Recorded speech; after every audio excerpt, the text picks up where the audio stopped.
So I'm finally getting around to giving my honest review from playing Wuthering Waves. I think the game's been out for a month now. This video should have been out like a week ago. That's why you guys see on the thumbnail that it says over 100 hours. At this point, it's probably over 200 hours. I'm gonna keep it real. But yeah, I'm finally getting around to it. So yeah, let's get it.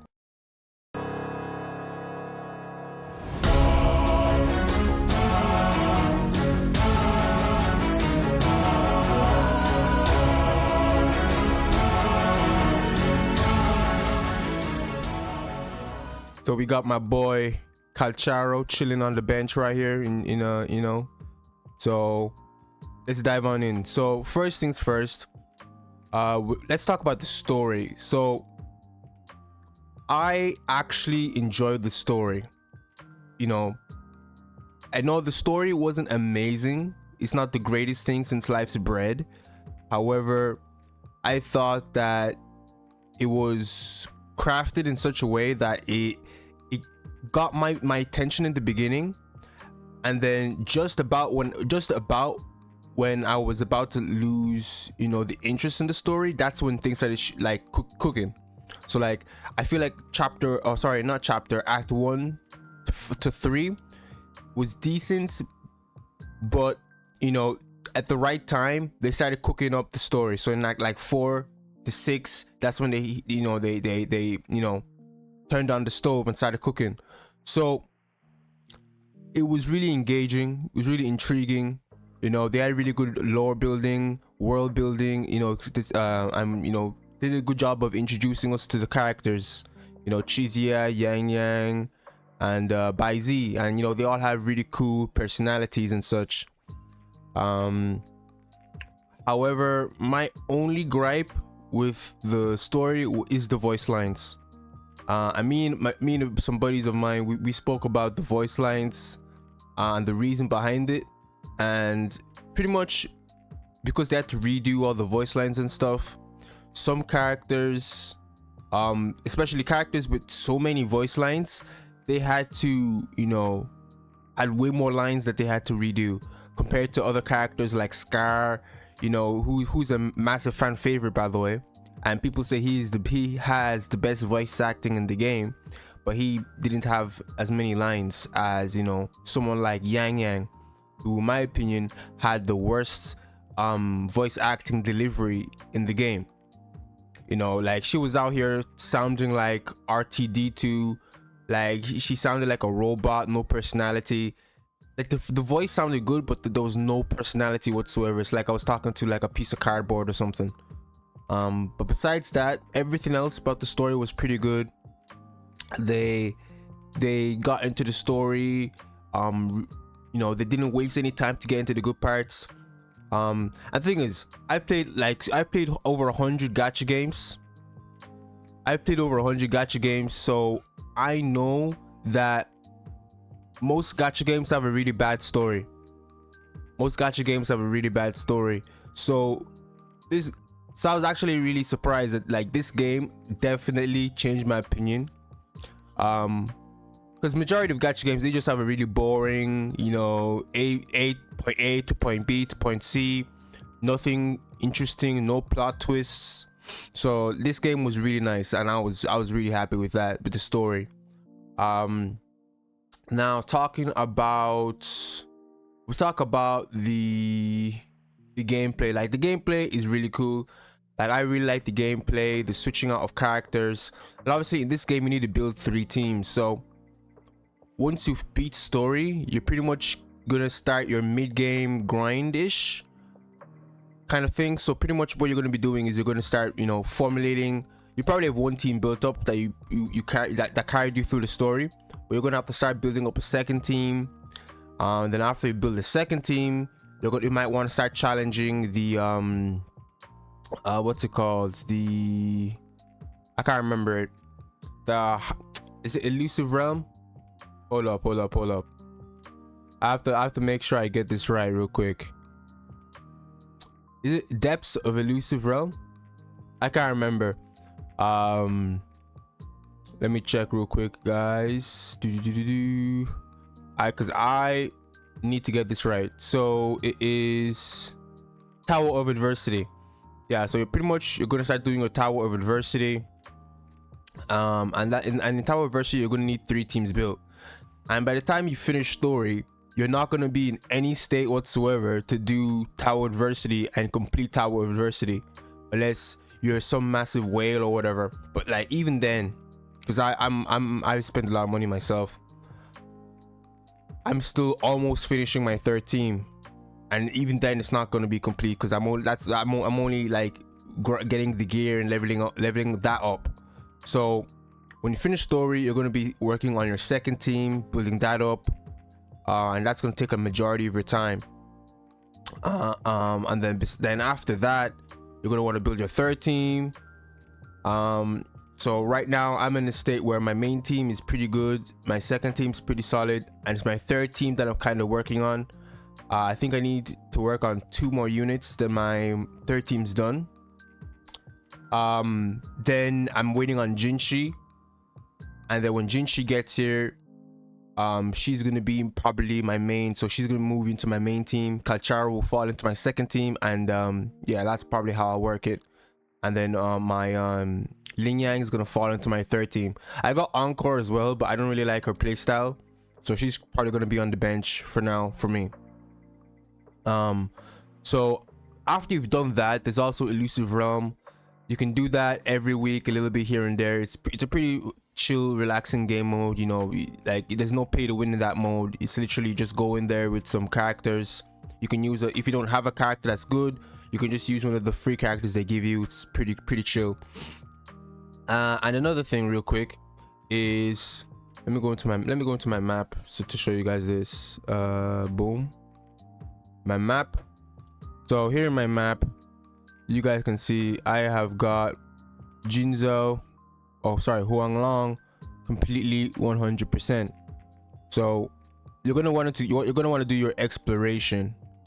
In exploration, they're gonna give you a ton, and I mean a ton of Echo EXP, leveling up EXP, weapon EXP, gems.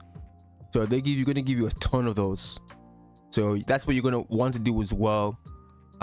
With your time after you finish the story. And another thing is, before we go in, I was going to talk about Echoes. Before we get into Echoes, I like to talk about the companion quests, because I just recently, I think last night I just beat the Yinlin story quest, and then a couple weeks ago I beat the Jian story quest. I'll just give my 2 cents on those real quick. So the Jian story quest is pretty cool. It was a nice introduction into those companion quests. We also got the Ling Yang companion quest as well. If I had to rank them, I'd say the Yinlin story quest is the best, then the Jian is the 2nd best, and then the Ling Yang is the 3rd best, just because of the depths of like the philosophy that was implemented into those those stories was so deep. Like with the Yinlin thing, like I spoke about it, how it's so deep. Like you lose, I won't spoil it, I don't want to spoil it, but it just goes in so deep, especially, and also the Jian story quest goes in so deep, and we really get a feel for those characters. And Ling Yang story quest wasn't bad, don't get me wrong, but I'm just ranking it as the 3rd best, just because the other 2 were just better in my opinion. Ling Yang story quest is actually pretty good, and I've gone out on record and said that Ling Yang story quest made me like him as a character, because before the game, before I started playing the game and I saw clips of Ling Yang, and I was like, nah, I'm not playing this dude. He seems so boring and he seems so lame. Then I actually played his companion quest, and his companion quest changed my opinion of him, and he's actually such a cool character, you know, one of my favorites. So yeah, the companion quest that they do in this game is really good. It gives you a really good impression of the character, makes you understand the character's personality, how they operate in their brain. Like it's just so interesting. So I rate those.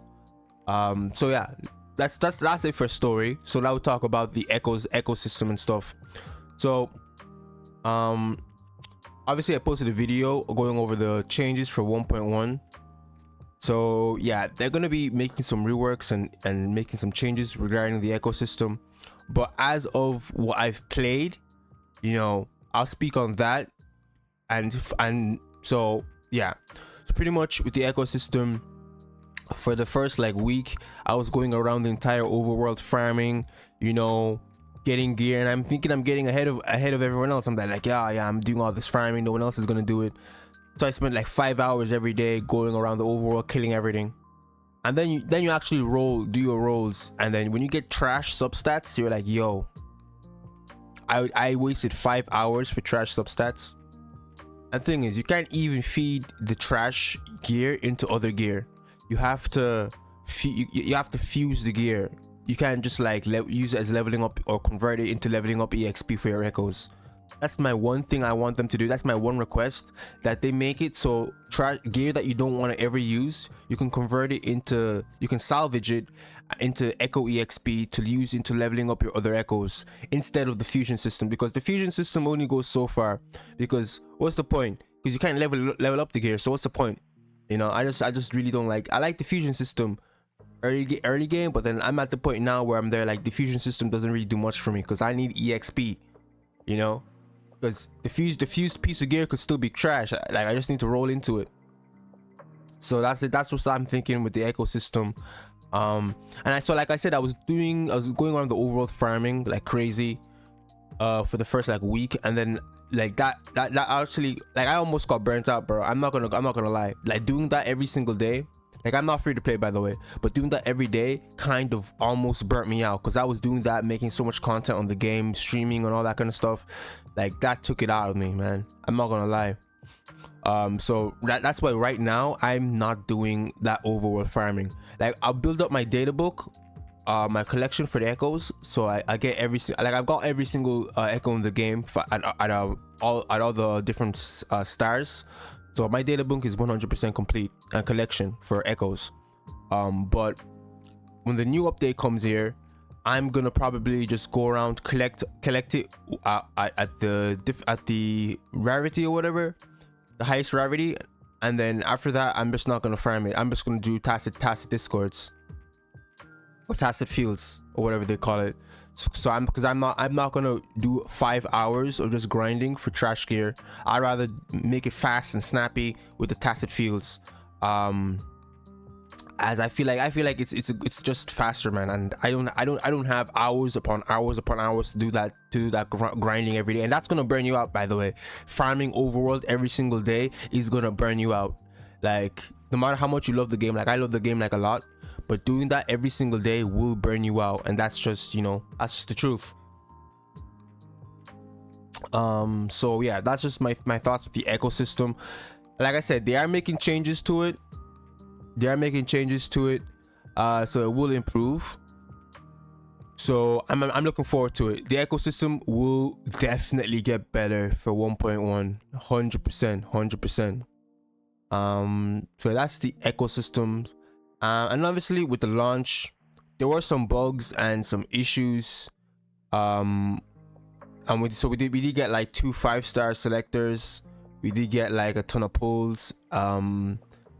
So like they are very nice, and some other creators spoke about it, specifically Gacha Smack. He was like, Kuro being too nice, and you know, they are being too nice, because like in every single dev notes I always see compensation of some sort. They always use the word compensation in their dev notes in some form, in some shape or the other, because they're always like super apologetic for every single thing. Even if something isn't their fault, they're gonna still be apologetic. It's good, it's cool, and it's nice, but I don't want Kuro to be taken advantage of, because you have people out there that are real and they're normal people, but you have people out there who just try to take advantage of every single situation. So people will literally make up a reason to complain just to get some free shit off Kuro. You know, I've seen it in games where companies that are too nice, like the player base, or a small portion of the player base, try to take advantage of the company by complaining about issues that aren't really a big of an issue, or even an issue to begin with, just to get some free shit. You know, so some people are like, yeah, I'll take free shit, but no, man, they need to make money to succeed their business. Like, and I'm the type of person that I won't just take advantage of every single person. I won't take advantage of a regular person, talk less of a company. So, you know, they're doing a good job, but don't get too nice and don't bend the knee like Jon Snow. If you get that, if you're a Game of Thrones fan, you'll get that. But Kuro right now, they're bending the knee to the player base. So hopefully this is just an early thing and they do kind of stop it a little bit, just because I don't want them to get taken advantage of. But that's just my thoughts on that. And on another note, how's the game's like summon systems, summon consistency, and all that kind of jazz. So pretty much, like I said, you gain summons from exploring, you get summons from trophies, and you know, you get summons from doing quests, and you get summons from leveling up as well, because there's certain levels in the shop. There's like a level up bundle, so you get rewards and stuff based on your account level. So pretty much there's tons of summon currency in this game, and also you have your elusive realm and I keep forgetting the other thing. A Tower of Adversity. I keep forgetting.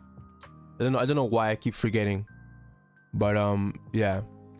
So you have your Tower of Adversity, along with your Depths of Illusion realm, and you know, you have gems currency there, and we also have a ton of events. Like I think we have 3 or 4 events simultaneously going on right now at the same time, so that's tons of currency there. And it's the same thing in all gacha games. If you're free to play, know how to save your resources and plan effectively. You know, you don't want to just blow your load on every single banner, because you won't recharge or regain all that currency as fast as you spend it, and that's just the fact. So if you farm everything in the game, like for me, I farmed everything in the game exploration wise. So right now my only source of gem currency is the Depths of Illusion, Tower of Adversity, and the events that they put out. So that's why, you know, anytime I plan ahead for all my characters. Like you'll see in another video, I'll do my account showcase and I'll talk about the direction I'm trying to take my account. But I like to plan ahead, so whenever they reveal characters that are going to be coming out in patches, I like to plan ahead and, you know, save my currency. So if you save your currency well and efficiently, you'll be able to pull for all the characters you want. But you have to plan and strategize and, you know, manage it efficiently. Like, okay, if I'm summoning for, let's say for this patch, you had Jian and you had Yinlin. Pick one of those characters. Who are you going to summon for? Okay, you're gonna go for Jian. Boom. Okay, you got Jian. Are you gonna go for his weapon or no? You don't need his weapon. Yes, there's free weapons, but if you want his weapon, go for it. So you got Jian, you got his weapon. Okay, you're free to play. You don't need to go for dupes. So what you're gonna do is you're gonna save until the next patch. Yin is gonna be skipped. So for me right now, I'm gonna be summoning for Jinshi when she gets here, and then I'm not gonna summon again until Geshu Ling gets here. He's the other character that I'm waiting for. So yeah, that's just my thoughts and my honest review. The game is honestly, it's just honestly a good game. It's honestly a cool game. The world is beautiful, music is beautiful, and yeah, I'm happy to be a part of this community. I'm happy to be a part of this game. I'm in it for the long run. So yeah, let me know your thoughts and your honest review of Wuthering Waves. How many hours have you how many hours have you spent in the game? Let me know in the comments. I'm curious, because I know life the game to the point there, like it was insane. Like I was literally wake up, especially for the first 2-3 weeks. I wake up and then the first thing I do is I eat breakfast, then I just start playing, and then the only time I leave is if I want to go to the bathroom or eat lunch. And then I just continue, keep playing, and then I do a stream in the evening as well. Then after the stream, I'll still continue playing. So I definitely know life this game, just to get ahead for content and stuff like that. But yeah, the game is fire. I'd honestly give the games honestly, I'll probably give the first month of the game I'll give it an 8 out of 10. I'll give it an 8 out of 10. I don't give anything a 10 because no game is perfect. And I won't give it a 9 because however, even though I do like this game, there were some issues at launch. And I don't want to give them too much leeway. Because they can't just throw, you know, compensation like for all these issues. If there's still gonna be issues, then like you could give compensation a million times. They should just solve the issue, you know. So yeah, I give the game an 8.5 out of 10. Yeah, that's fair. 8.5 out of 10. Everything else is really enjoyable, and I'm super excited for the 1.1. From what we see, it's gonna be insane. It's gonna be insane, and the characters will also be insane. So yeah, let me know your thoughts in the comments below. Don't forget to leave a like and subscribe for more Wuthering Waves content. Yeah, until next time, take care and peace, guys.